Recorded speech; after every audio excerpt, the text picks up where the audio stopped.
Sir నమస్తే, రోహిత్ అండి. నమస్తే అండి సారయ్య గారు. వీర్రాఘవరెడ్డి గారి అభిప్రాయంతో మీరేమంటారు? మీరు చేసింది కించపరచటమే. ఎందుకంటే బ్రాహ్మణత్వం అనేది బ్రాహ్మణ కులంలో పుట్టిందే కాదు, బ్రాహ్మణత్వాన్ని ఎవరైనా ఆ ప్రాక్టీస్ ద్వారా పొందొచ్చు. ఇప్పుడు ఉదాహరణకి వీర్రాఘవరెడ్డి గారే కనబడుతున్నారు. ఆయన ఆహార్యం చూస్తూ ఉంటే ఒక బ్రాహ్మణత్వం పొందిన బ్రాహ్మణ ఆహార్యంలో కనబడుతుంది. కానీ ఆయన రెడ్డి మీరు జన్య వేసుకున్నారా వీర్రాఘవరెడ్డి గారు? మీకు జన్య ఉందా?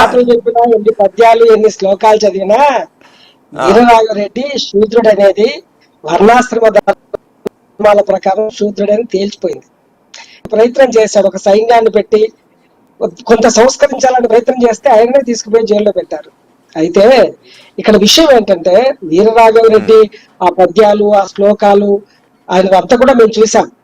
అయినా కూడా ఇప్పటికి కూడా ఆయన వాళ్ళతో ఇబ్బందులు పడుతున్నారు. అయితే ఈ మాట్లాడుకోవడానికి చెప్పుకోవడానికి చాలా బాగుంటుంది సార్, అది ఆచరణలో పూర్తిగా భిన్నంగా ఉంటుంది. ఈరోజు భారత సమాజమే వర్ణాశ్రమ ధర్మాలను పోలి ఉంటుంది, కులవర్ణ వ్యవస్థలను పోలి ఉంటుంది. ఏ కులానికి ఒక కులానికి ఒక గౌరవం ఉంటే మరో కులానికి మరో గౌరవం ఉంటుంది. కుల వ్యవస్థనే ఒక అసమానతల వ్యవస్థ.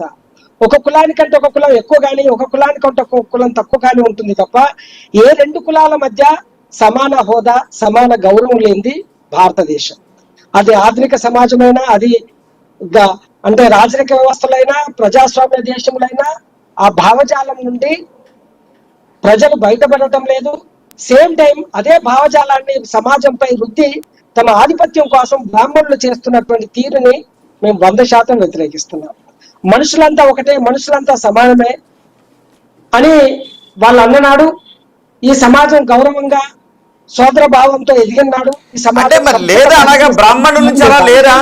కాదు సారయ్య గారు, బ్రాహ్మణుల నుంచి అలా లేరా? ఇప్పుడు అలా లేరా? ఓకే 47 లేదంటే లేదు, ఇప్పటికి కూడా బ్రాహ్మణులలో నాకు స్నేహితులు ఉన్నారు, మిత్రులు ఉన్నారు, ప్రోగ్రెసివ్ ఐడియాలజీ ఉన్నారు. బ్రాహ్మణులలో కూడా చాలా ఉద్యోగాలు చేసుకుంటూ సామాజిక ఉద్యమాల్లో పాలు పంచుకుంటూ బతుకుతున్న చాలా అగ్రగణ్యులు ఉన్నారు. నేను వాళ్ళని అడగటం లేదు.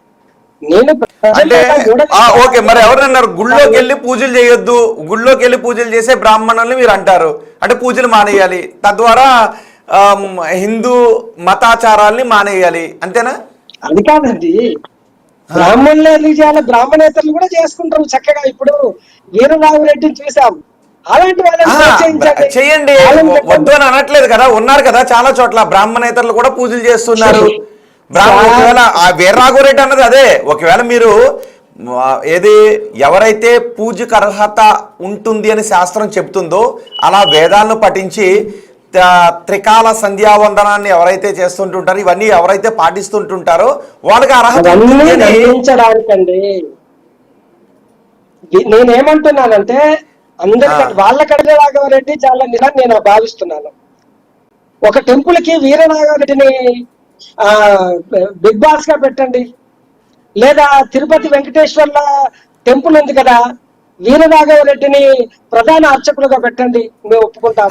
అక్కడ ఆగమ శాస్త్రం ఏం చెప్తుందో ఆగమ శాస్త్రానికి వీరరాఘవరెడ్డి గారే వెళ్ళరేమో. అలా వీరరాఘవరెడ్డి గారు మీకు కోరిక ఉందా? కాదు, ఆయనే వెళ్ళరేమో. పెట్టాడు ఆ శ్లోకాలు, నీకు బ్రాహ్మణులకు లేని శ్లోకాలు వీరరాఘవరెడ్డి అద్భుతంగా చెప్పగలడు. ఆయనను మనం ఓకే, ఆయన మీరు అంటున్నారు దేవస్థానం ప్రధాన అర్చకులుగా పెట్టండి, మేము మా భారత నాస్తిక సమాజాన్ని అన్ని ఎత్తి వేసుకుంటాం. నా ఉద్దేశం ఏంటంటే దేవుని నమ్మే వాళ్ళు, పూజించే వాళ్ళు గౌరవంగా గర్భగుడిలో పూజించుకునే హక్కు కావాలి, ఆ గౌరవం కావాలని కోరుకుంటున్నాం. మీరు శూద్రులు, అసలు మీరు దేవుడిని నమ్మనప్పుడు గర్భగుడిలోకి మీరు నాస్తికులు, దేవుడినే నమ్మరు.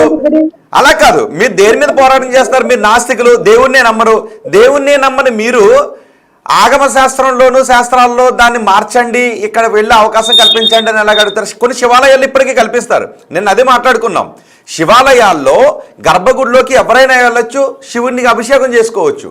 కానీ వైష్ణవాలయాల్లో ఆ శాస్త్రం లేదు. దానికి ఎందుకు వీరరాఘవరెడ్డి గారు బహుశా ఆయన శాస్త్రాలు తెలిసినటువంటి వ్యక్తి కాబట్టి ఆయన చెప్తారేమో. వీర్రాఘవరెడ్డి గారు, మీరు తిరుపతి దేవస్థానంలోనో టీటీడీ దేవస్థానాల్లోనో మీలాంటి వాళ్ళు అర్చకులకే ఎందుకు వెళ్ళకూడదని అడుగుతున్నారు, సమాధానం చెప్తారా? నిండారరాజు నిద్రించు నిదురయొకటే అండని బంటు నిద్రాదియునొకటే. ఇది ఇప్పుడు నేనన్నమాట కాదు స్వామి, ఎప్పుడో పెద్ద అయిన అన్నమాట అండి అది. అయ్యా, అవును. ఏనుగు మీద కాయం ఎండొకటి, ఉడమి శునకం మీద బొలయు ఎండొకటి. అయ్యా, అంటే బ్రాహ్మణుడు అన్నమే చెప్తున్నారని, ఆయన బ్రాహ్మణుడు ఎక్కడ నిద్రపోయినా, లేదా ఈ ఒక బంటు ఎక్కడ నిద్రపోయినా, రాజు ఎక్కడ నిద్రపోయినా భూమి ఒకటే కదా, మన అందరం ఒకటే కదా, మనకు వేరే ఏమీ లేవు.